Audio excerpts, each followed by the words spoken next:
नमस्कार सभी साथियों को। हिंदी साहित्य की क्लास में आप सभी का स्वागत करती हूँ, अभिनंदन करती हूँ। और आज के शस्त्र की परिचर्चा को शुरू करते हैं। आज के शस्त्र में हम पढ़ेंगे रीतिकाल। हम लोग पढ़ रहे थे, इसके 2 पार्ट हो चुके हैं, आज इसका 3rd पार्ट है। सेकेंड पार्ट में हमने कहाँ तक पढ़ा था? प्रताप सिंह तक पढ़ा था। प्रताप सिंह के बारे में हम लोगों ने देखा था। आज हम प्रताप सिंह से शुरू करते हैं। ये कौन है? कवि, रीतिकार एवं टीकाकार के रूप में प्रसिद्ध कवि हैं। क्या है? प्रसिद्ध कवि हैं रीतिकाल के। ये बुंदेलखंड निवासी रतन नेस बंदीजन के पुत्र हैं। ये किसके आश्रय में रहे हैं? नरेश महाराज विक्रम सिंह के आश्रय में रहे हैं। आगे देखते हैं इनके बारे में। इनकी रचनाएं कौन कौन सी हैं? इनके 8 ग्रंथ रचित हैं। कौन कौन से 8 ग्रंथ हैं? जयसिंह प्रकाश, श्रृंगार मंजरी महत्वपूर्ण है, व्यंग्यार्थ कौमुदी, श्रृंगार शिरोमणि, अलंकार चिंतामणि, काव्य विनोद ये भी महत्वपूर्ण है, जुगल नगसिक और रस चंद्रिका भी महत्वपूर्ण है। उसके बाद आते हैं भाषा भूषण जसवंत सिंह, रसराज, मतीराम नक्सिकौल तथा बिहारी सतसई की टीकाएं लिखी हैं इन्होंने। उसके बाद आगे देखते हैं। इसके बाद जो कवि आते हैं वो आते हैं ग्वाल कवि जो हैं वो सर्वांग निरूपक आचार्य हैं। किसके हैं? सर्वांग निरूपक के कवि हैं। इनका समय क्या रहा है? 1791 से 1868 ईस्वी। क्या रहा है? 1791 से 1868 ईस्वी। ये वृंदावन में जन्म, मथुरा में रहे। ये इनका जन्म जो है वृंदावन में हुआ और मथुरा में ये रहे। ये बरेली निवासी कवि खुशहाल के काव्य गुरु हैं। किसके हैं? कवि खुशहाल राय के काव्य गुरु हैं। ये लाहौर, नाभा, पटियाला, टोक, अमृतसर आदि स्थानों के राजाओं और नवाबों के आश्रय में रहे हैं। कौन? ग्वाल कवि। आगे देखते हैं इनके बारे में, इनकी रचनाएं।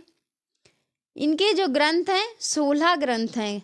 कितने ग्रंथ हैं? 16 ग्रंथ हैं। कौन कौन से हैं? रसिकानंद, काव्य दर्पण, बलवीर, विनोद, साहित्य नंद, प्रस्तार प्रकाश, नेह निर्वाह, बंसी वीसा, हमीर, हठ, विजय विनोद, भक्त भवन, कुजाष्ट और गुरु पचासा, निम्बार्क, स्वयंवष्टक, इश्क लहर दरियाब, कवि हृदय विनोद। ये इनके इतने ग्रंथ हैं। प्रथम 6 लक्षण ग्रंथ शेष लक्ष्यानुवाद ग्रंथ हैं। प्रथम 6 जो हैं वो लक्षण ग्रंथ हैं, बाकी शेष हैं वो अनुवाद ग्रंथ हैं। आगे देखते हैं। इसके बाद आते हैं भक्त भवन। एक जो है वो क्या है? मुक्तक है। भक्त भवन जो है वो एक मुक्तक एवं महत्वपूर्ण कृति है। भक्त श्रृंगार, शांति रस, नीति संबंधी रचनाएं संकलित हैं। उसके बाद आते हैं तोष कवि जो हैं वो भी रीतिकाल के कवि हैं। ये किसके हैं? रस निरूपक के कवि हैं। किसके हैं? रस निरूपक के कवि हैं। इनका जन्म स्थान क्या है?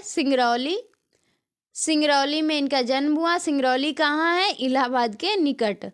सिंगरौर है, सिंगरौर। 3 ग्रंथ रचित हैं। कौन कौन से हैं? सुधानिधि, नखशिक और विनय शतक, नखशिक, सुधानिधि ये इनके महत्वपूर्ण ग्रंथ हैं। आगे देखते हैं। केवल सुधानिधि ही उपलब्ध है। क्या है? कि केवल सुधानिधि जो है वही उपलब्ध ग्रंथ है इनका। उसके बाद आते हैं रसलीन का पूरा नाम क्या है? सैयद गुलाम नबी रसलीन। क्या है? सैयद गुलाम नबी रसलीन। ये बिलग्राम उत्तर प्रदेश निवासी हैं। बिलग्राम उत्तर प्रदेश के निवासी हैं। इनकी भाषा कौन थी? इनकी भाषा जो थी वो थी ब्रज भाषा। कौन सी भाषा थी?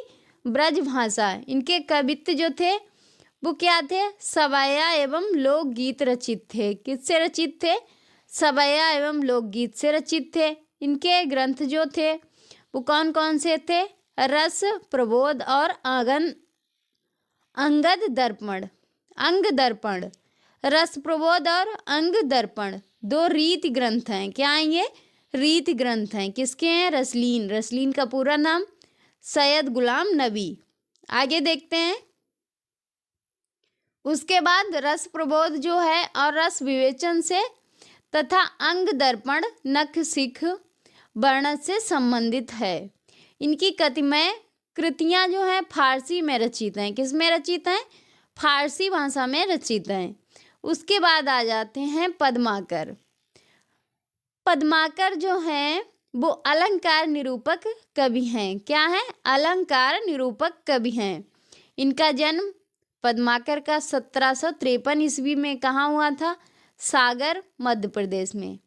मृत्यु 1833 ईस्वी में कानपुर में हुई थी। आगे देखते हैं। सागर नरेश रघुनाथ राव अप्पा महाराज जैतपुर सुरमा निवासी नोने अर्जुन सिंह दतिया नरेश महाराज परीक्षित सुजाउद्दौला के जगीरदार गोसाई अनूप गिरी। उपनाम क्या है? हिम्मत बहादुर। सितारा नरेश रघुनाथ राव जयपुर नरेश प्रताप सिंह तथा उनके पुत्र जगत सिंह।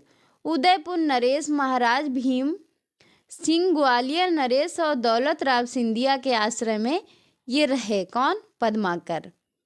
उसके बाद आगे देखते हैं। इनके जो ग्रंथ हैं वो 7 मौलिक ग्रंथ हैं। कौन से हैं? हिम्मत बहादुर,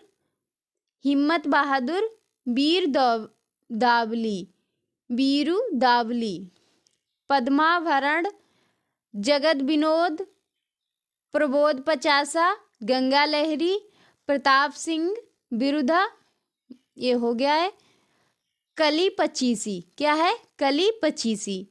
उसके बाद है पद्मावरण एवं जगत विनोद जो है रीत ग्रंथ हैं। क्या है? रीत ग्रंथ हैं। राज प्रशस्ति एवं भक्ति वैराग्य विषयक ग्रंथ हैं। उसके बाद आते हैं बेनी प्रवीण जो हैं रस निरूपक आचार्य हैं। बेनी प्रवीण के बारे में हम लोग देखते हैं। काशी से पढ़कर लौटने पर महाराजा जसवंत सिंह के दरबार में या उनके आश्रय में रहे हैं ये। उसके बाद औरंगजेब के वजीर नवाब मोहम्मद खां के माध्यम से मुगल दरबार पहुँचे हैं। उसके बाद पयो निधि परायो चाहे मिस्री की पुत्री समस्या पूर्ति करने पर औरंगजेब द्वारा दरबारी कवि नियुक्त हुए हैं। आगे देखते हैं। इन्होंने जो रचनाएं की हैं वो कौन कौन सी हैं? 3 रचनाएं की हैं जो महत्वपूर्ण है। श्रृंगार भूषण, नवरस तरंग, नाना राव प्रकाश। क्या है? श्रृंगार भूषण, नवरस तरंग, नाना राव प्रकाश।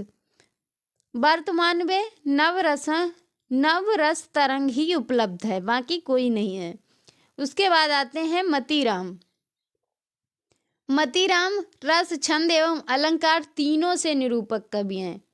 क्या है? अगर पूछा जाए रस, छंद, अलंकार तीनों में जो कवि माना जाता है वो कवि कौन है? तो मतीराम है। मतीराम का जन्म 1604 ईस्वी में बनपुर जिला फतेहपुर उत्तर प्रदेश में जन्म हुआ था। आगे देखते हैं। उसके बाद है कि जहांगीर बूंदी नरेश राव भाव सिंह हंडा कुमायूं, नरेश ज्ञान चंद्र बुंदेलखंड स्थित श्रीनगर, नरेश स्वरूप सिंह बुंदेला के दरबार में रहे हैं ये। इनके 8 ग्रंथ हैं। कौन कौन से हैं? फूल मंजरी। कौन कौन से हैं? फूल मंजरी, लक्षण, श्रृंगार, साहित्यसार, रसराज, ललित ललाम, सतसई, अलंकार, पंचासिका और व्रत कौमुदी, ये इनके ग्रंथ रहे हैं।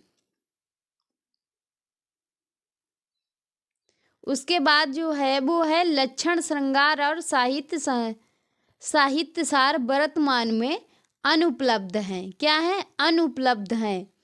ललित ललाम जो है भाव सिंह के आश्रय में 1661 से 1664 के ईस्वी में मध्य में रचित की यानी रचना की है ललित ललाम की।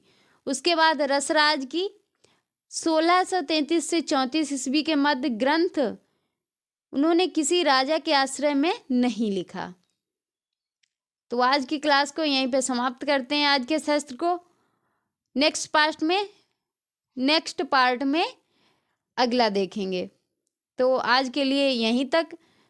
आप सभी को धन्यवाद। तब तक के लिए जय हिंद।